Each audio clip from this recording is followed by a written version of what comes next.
Hello, good afternoon, Tanya. So lovely to see you today, sitting in Hi. Thailand. Thank you for being part of my series on female entrepreneurs who have started businesses in countries that are not their home country. So, adventurer entrepreneurs who also happen to be women whose venues or services we use in the making of our own vibrant women retreats and tours. So I know we're sort of in a unique time and place in the world. We're about 5 months into COVID-19, so things are a little different than Yeah. what they are normally. But I have to say, I was at Museflower Retreat and Spa Centre in February, which wasn't that long ago, and I'm really missing it now. And I have, like lots of people, probably a new appreciation for all of the luxuries that we had before about travel, but in particular retreats where you can really go to get that self-care, nurturing type of thing.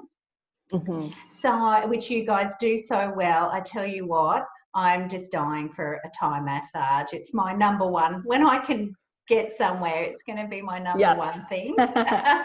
It's my favorite type of massage. So, I thought we'd start with you just telling us a little bit about yourself, how you ended up hmm in Thailand, and a little bit about why you started your business, how you came to do that. hmm So thank you, Tammy, for inviting me for this opportunity to share a little bit about Museflower. So, well, my name is Tania. I'm actually originally from Hong Kong, but I've been living and working in Thailand for more than 10 years now. So actually, my background is actually in spa, so spa management. And when I graduated from university, my first job was actually in Thailand. So I also have this connection with Thailand, and of course, spas in Thailand are amazing, as you know, with Thai massage and everything. So yeah, that's how I really started with.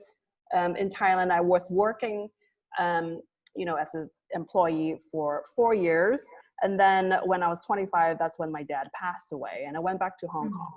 And that was a time when I felt like, life is so short, and I don't want to waste time doing things that I didn't want to do. So I was looking for like what I wanted to do. And at the same time, I attended a retreat myself just here in Chiang Rai, Northern Thailand, to heal the grief and the loss. And so I found that, wow, the first retreat I attended was like so transformational. And that was really, there's something with retreats that I really hope that, I can share with other people. So that's when I had the opportunity, to open a retreat center at that time with an ex-business partner here at Northern Thailand. And, later on how things go, usually, that was like 7 years ago. No, that's like 8 years ago. Sorry, when we started this project. And then, we split the business with my ex-business partner, and then I rebranded the place, and that was 6 years ago. And now we are Museflower for 6 years. So Museflower, as you know, it's a cozy, vegetarian retreat center and spa. Where, stressed out people from the city mainly, because I'm from Hong Kong, so people from like Hong Kong or like, Singapore, Malaysia, or, of course, stressed out people from Australia as well. They can come to come and just like really to recharge and to be with nature. That's the first thing. And to have this chance to really take a pause and to reconnect with themselves. So it's not just, there's a physical part, wellness, but then wellness is more than just physical, as we all know. There's the emotional and mental and spiritual healing part of it. And I really hope to, the retreat experience here is to cover all those aspects. Yeah. And so you come here, and hopefully when you are here as well, even though you are here on a retreat, facilitating a retreat is a little bit different. But, just being here and just being able to just completely relax and just have a time to really get in touch with yourself again. The one thing I really noticed when I was at Museflower, because I've had the very good fortune of visiting a few different retreat centres around the world when I'm looking to run things for myself. And I do a lot in Bali and Fiji and Vanuatu and other places that are nice and warm and tropical. But it's really hard to find a place that's quiet. I know that seems bizarre. But even in Bali, there's so many motorbikes everywhere. So, you know, you'll have this beautiful venue, you know, with the lovely swimming pool and the sauna and the masseuse and all of that and the food. But it's, you know, it's just hard to find that peace, which is really conducive to all of that self-healing. And you've got so many lovely things at Museflower. The yoga, the shala's really nice on the little lake, so that's beautiful. But even the little walk that you've just created, is it a maze? The labyrinth. Yes. The little labyrinth walk. Yeah. And I didn't participate in this, but I know one morning some of the guests did a nature mandala, which is really nice. I even love just going to get the duck eggs. Yes. Like I live very close to nature where I am and lots of animals, so it's not such a novelty. But just, you know, but the highlight for me actually was the bike ride. Even though I had a bit of a sore bum for a few days afterwards because I don't ride bikes that often. But that was so beautiful. We rode past all the rice paddies and ponds with lotus flowers and the village with the beautiful timber houses. And then we ended up at the temple, around the lake. Oh, there's just so many great things to do there. And also I love how your spa centre is set out, that you go in and you can also access, well, there's showers and bathrooms and things, but there's hair dryers and basins and things, lockers to put your clothes, but there's like a steam room and then like a hot pool bath kind of thing. A mineral bath, we call it. Mineral bath. Oh. Yeah. So do people normally do that before they'd have a massage or afterwards? It's really up to them. So we have a herbal steam and a mineral bath, and we separate in the male and female area. And there's also a relaxation area in that space. And usually, you know, people can do it before or after their treatments. I personally think, you know, doing it before, it depends, you know, sort of where you are. So if you do it before, you kind of start to relax as you already, and you can just really completely immerse in your massage. But you can also do it after, or even like for the mineral bath. It's great like for after, you know, a yoga class where you feel muscle ache, or like a bicycle ride like you did, where you have like muscle pain. Or at the end of the day, you know, before you go to sleep, just kind of soaking in that warm and mineral bath. That warm water is just, it's like, you know, getting like a hug, right? So there's like different points of days you can use it. You don't have to use it with a spa treatment because it's also, you know, open between 9 to 9. So people can use it, you know, in the morning or in the evening, even you don't have a spa treatment. But definitely you can use it before or after. The spa treatment is really up to you. What you feel like. So you also have a big swimming pool, which I forgot about. We do. Because it has to be about 50 degrees for me to get into a swimming pool. I own a swimming pool at home. This last summer I got in at once. Like, what a huge waste of resources. I know. I'm a real cold frog, so it has to be really, really hot for me to get in the pool. It has to have had like a sun. It's not heated, so it's quite cold. Lots of heat for 3 days. And then, you know, I might get in. But you've got that beautiful pool. And the other thing I love near the pool area is upstairs you've got that little creative space. Studio, So you can go and sit up amongst the trees and do some colouring in. You've got some little art supplies there. So cute. So what did you think of that? So you mean the creative studio space? Yeah. You know, when we started, we had the pool, and then we had like that building next to it was actually a water tower, you know, where you store water at the top. And we didn't have anything there. And then I was thinking, you know, that's sort of, you know, we have the space, we can do something with it. And that's where, you know, on the first floor, we had that pool lounge where you can just sit down and have a drink of water. And then the second floor is like, that's where we had the gym, and we added the gym. And then the third floor was like, there was something that I tried in Hong Kong before, it's called art jamming. So basically it's sort of like art therapy, but freestyle. You know, you go in, you don't need to know how to draw, and then you have the space, you can just like paint or create. And I really like that. So trying to bring that, but more in a simple way to recreate that space So that's the idea with the creative studio. And at the moment we have like lots of like just blank mandalas. People can color it, or, you know, they can draw their own mandala if they like.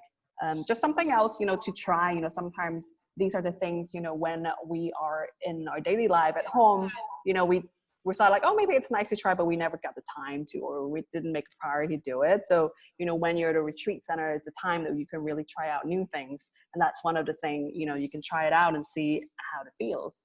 Yeah. So that's sort of like the idea of it.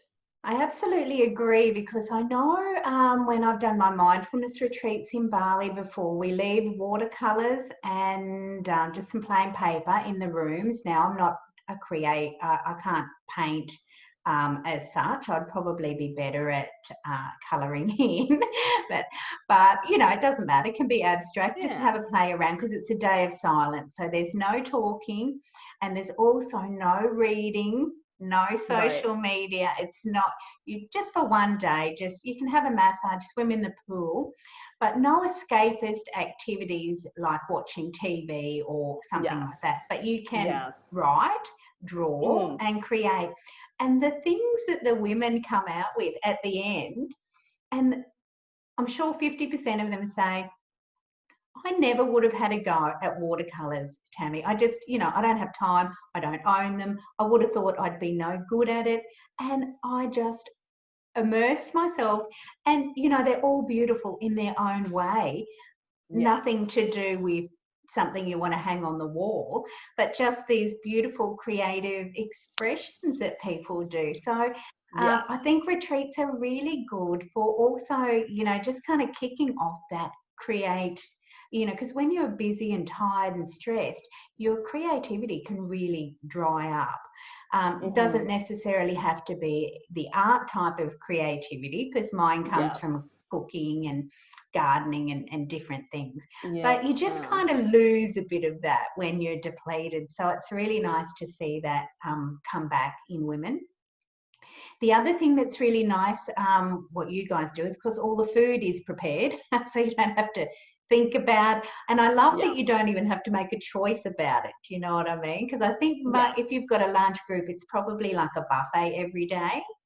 And it's vegetarian, is that right? Yes, that's right. So it's lacto-ovo vegetarian, means we serve eggs and dairy, but we also offer vegan option or like gluten-free. So we can, or dairy-free, we can always do that as well. Yeah. Well, of course, Thai food is one of the best cuisines in the world for me, after Mexican. I'm a lover of tacos and cheese. But so, you know, Thai food, everyone, you know, can just resonate with that. But the fact that it's healthy and vegetarian and all prepared for you, and even they did even meet my request for sticky rice and mango that I hassled them about, because it's my favourite dessert in Thailand. I try that. I don't know how you make that rice. I can't create it at home, recreate it. It looks like something that would be so simple, but it's not the same, because I like the sweet salty. I like the sweet and saltiness of it. So that's just beautiful. I did want to ask you, on the last day I was there, I had a massage, but then I had to quickly go to the airport. In the massage room was a huge singing bowl, huge, like the size of, not quite the size of my dining table. I'm in my dining room. But oh, right, yes. What's happening with that? Are you going to sit in it, or Right. What do you do with that thing? So that's we call that the abundance bowl. It's like a huge, basically singing bowl made from metal, and then it actually belongs to our yoga teacher and a practitioner, a wellness practitioner A. So it's hers, and then it's one of her treatments or sessions that do some kind of sound healing. So you can actually stand inside, and then she will like basically hit the bowl, and then you can actually feel the vibration when you're standing inside. So that's really nice. So that's one of her actually sessions that she offer for guests. And I'm definitely having that next time because I saw it. I was like, look at that massive bowl. I wanted to get in it. It was just like drawing me to it. Right. So Yeah. you've got a few different practitioners there that teach different healing modalities, but you Yes. also teach some things, and you've done some Yes. lovely shamanic journeying with us. Yes. And so and I know that you've got a bit of a background in sort of crystals and using crystals in healing. Is that correct? Or Yes. flower essences or Yes. essential oils or That something? too. So Right. what's your little background in, and I know that you do offer some things there, but you have other practitioners too, but what sorts of Yes. things could people see you about when they're at Museflower?